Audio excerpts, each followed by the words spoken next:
araw po sa ating muli. Ating ipagpapatuloy po ang ating pag-aaral sa focus ng pandiwa.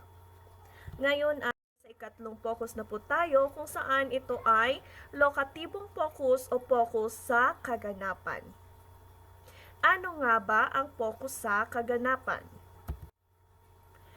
Ang focus sa kaganapan ay kung ang paksa o simuno ng pangungusap ay ang pinangyarihan ng kilos. So, ang paksa po natin o simuno sa bawat pangungusap natin ay tumutukoy sa lugar.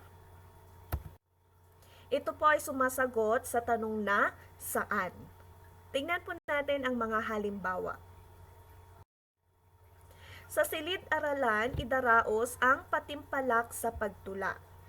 Unang nating titignan ay kung saan ang pandiwa na ginamit o ang salitang kilos. Ang salitang kilos dito ay idaraos, gagawin. Yan.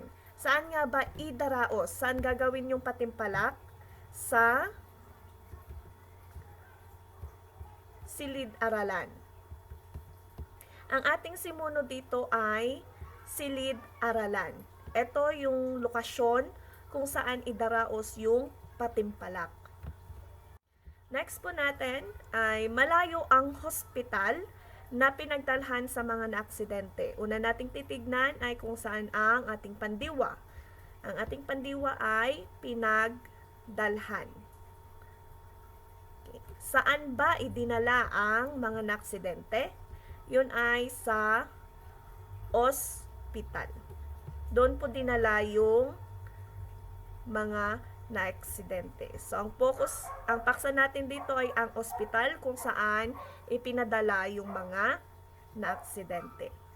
Ulitin po natin, ang lokatibong focus ay kung saan ang simuno o paksa ay lokasyon kung saan nangyari yung pandiwa o kilos na ginamit sa halimbawa.